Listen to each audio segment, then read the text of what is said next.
I'm so happy to see you today, and I'm thrilled that you have accepted my invite to be interviewed about your career.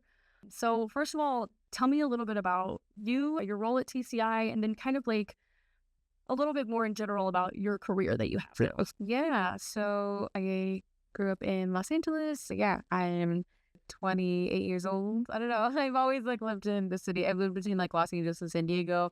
So like a lot of beach but I didn't really grow up like my parents. I would not say like drilled into me environmental issues being more important than like anybody else. I mean, we recycled and we tried not to be too wasteful, but I would not say that I like grew up particularly aware. I think I was like I was aware of the term global warming, but it was not on my radar as anything that could like impact me. So it wasn't until I was in college, like I think the week that I was walking and I got my degree is when it really, really clicked like, oh, this is actually like a really serious issue. I did ceramics, and I think that being surrounded by like a lot of artists are very hyper aware of like the larger world that they're in because they're thinking about the context of their work. They're thinking about what can I pull from to create work. So like I was in a space that was very in tune to like a lot of things, and I think that that kind of put me in tune with a lot of things. And the thing that sort of clicked for me was like learning. I saw a video about something about like coral, and I was like, oh wait, this might be like bigger than I've been led on to believe it is, you know?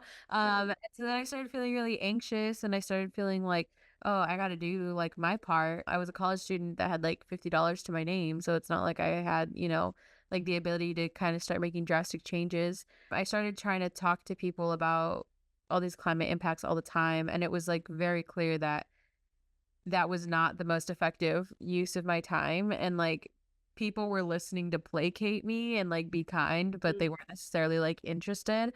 So I was like, all right, well, I got to find something. But I also was I've never been somebody that like wants to be the face or the complete center of attention. So my roommate was like, you should start a YouTube channel. And I was like, no, I will not start a YouTube channel. But I was like, then they said Instagram, and that was kind of a lot more anonymous. And I was like, yeah, you know what? I think that that makes like a lot more sense.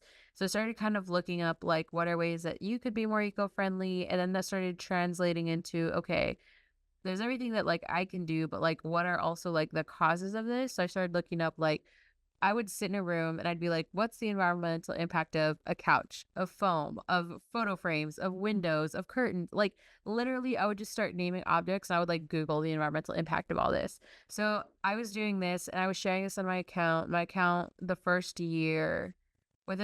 year, I grew to like 40,000 people, which was like crazy because like I was like, oh, this is obviously something that is like very much like resonating with people.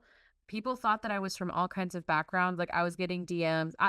And I also want to say, um, I didn't tell people in my life that I was doing this until like much later. Like I had a friend that like we were talking about all this stuff, and they were like, I have a page that you should check out. And I was like, oh God, please no. And they were like, they talk about all the same exact stuff you and I talk about, and it's so good. And like, blah, blah, blah. And they're like, it's such a good page. And like, they were just like talking about it. And I was like, oh my God, really? And I was like, what is this page? And they like pull it up. And it was like the first time that I had like been faced. I don't want to say it's like a negative consequence, but I had been like faced with like the impact of it. And I was like, terrified. Like I had no idea how to react. And I was like, yeah, I run that. I remember like feeling it. I was like, I run that page. And I was like, I had no idea what they were gonna say. And he was like, no way. And I was like, yeah, I do. And I pulled up my phone, I showed him, and his jaw just like dropped. And he was like, what? You didn't like tell me this? This was like my boyfriend's best friend. Like this is someone that was like close to, And so then they were like, and so then after that, after seeing that like there was a positive reaction there, I felt a little bit more comfortable. Like I feel like I was a closeted environmentalist because like I didn't grow up in a place where like people cared about that. So I felt like me caring about that was me going against the grain, and it was me being like, oh, and people were like, why do you, whatever. So there was definitely a lot of like, I want to do good, but I want to be like low key about it. And it was very much like, it's not about me. I don't know, like secret goodness. And at the same time, like I was making memes, and yes, I was spreading science, but like now that people are coming to me and asking about like communication methods, I feel like it's like a little more legitimate. But like at that time, I was like, this is like not even serious. Like it's like embarrassing. And so like I did that for like a really long time. I don't think I started telling, I told the first few people around 10K that like I had this thing, but I wasn't telling people like later until like much, much, much later. And then I was recommended to TCI. I had a different job. I had like a lot of art jobs at that time. I was doing a lot of like prop making, teaching art, sculpture stuff, artist assistant. I was doing a lot of stuff like that. And then COVID kind of hit, and I was like, oh, the arts are like the first thing to go. So I got to find something to be like my bread and butter. Um, TCI had like a $50,000 like submit a proposal and you'll get $50,000 to work with us for like a year. And I ended up getting second place on that. The person that got first place, it was online, which like given the context makes sense. When this like all got turned in, it wasn't like, so I feel like it makes sense. But I got second place, and it was a good thing that I got second place because like a couple months later, a job had popped up, and it was just like a little bit under the 50K. I think it was like 45,000. And I was like, sure, I will like apply to that. And they had already had a good idea of who I was. And then I went through the other application process. So I was second place for that. They had been following my Instagram page for like a really long time. And they had engaged with me a couple times. And I think they literally was like, well, you're really good at getting people to care. Do you want to see if you can get them to do something about it? And I was like, yes, I would love that opportunity. And so then that's kind of how I ended up at TCI. Within the work of TCI, it's been like a lot. I feel like there hasn't been like a guidebook, and I've definitely learned not only like a lot about myself, but like both other people and like organizing.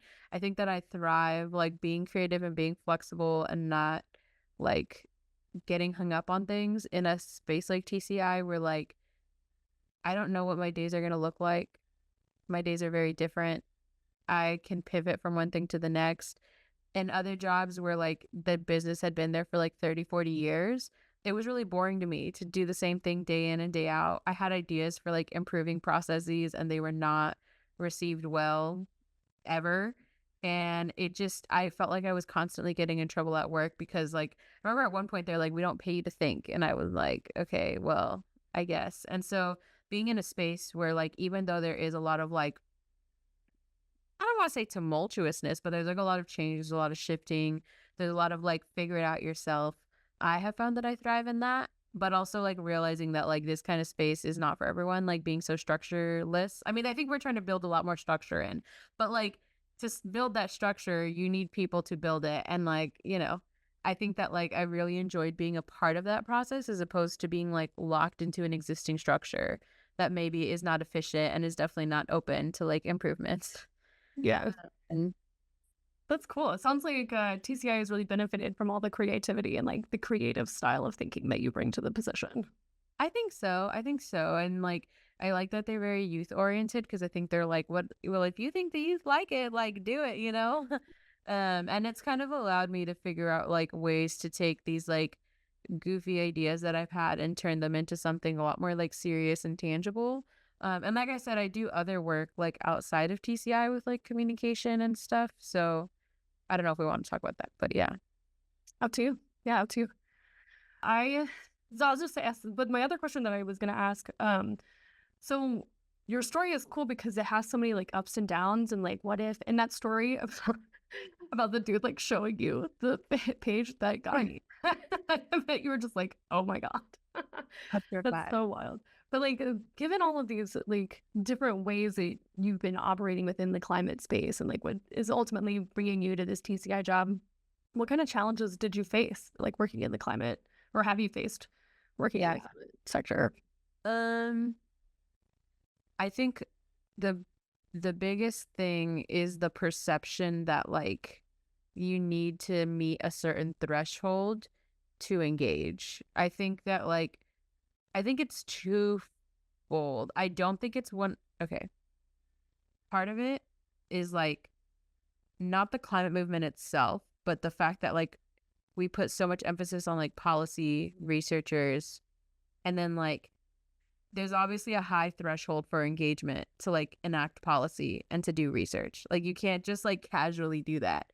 And then on the other side of that, you have this side. You have like people that pick up trash and like plant trees, and people like don't really, this is like a very low threshold entry, but like people don't necessarily want to do that. So it feels like they're, and then like when you start bringing in these other elements, like I think that when you start bringing in like zero waste stuff, there's been so much like performance of that. Like, look at how much I do that. So there's like this perception that there's like this threshold, like on a lot of levels that need to be met. And I don't think that there's enough emphasis on like the everybody starts somewhere part. On the other hand, however, there is a lot of like self chopping down that people do. And like that cannot be ignored.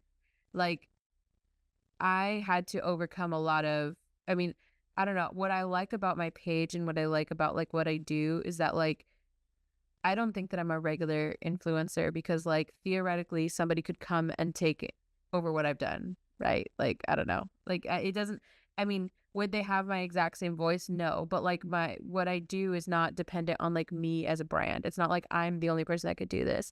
There's a lot of people that could communicate it, and I didn't have a background in science. I didn't have all these things, and I was able to like overcome these like, oh, do I know enough? Like am I learning enough? Like and so when I recognized like the work that I had to do within myself, and like I started my page because I couldn't reach the financial threshold of living a zero waste life.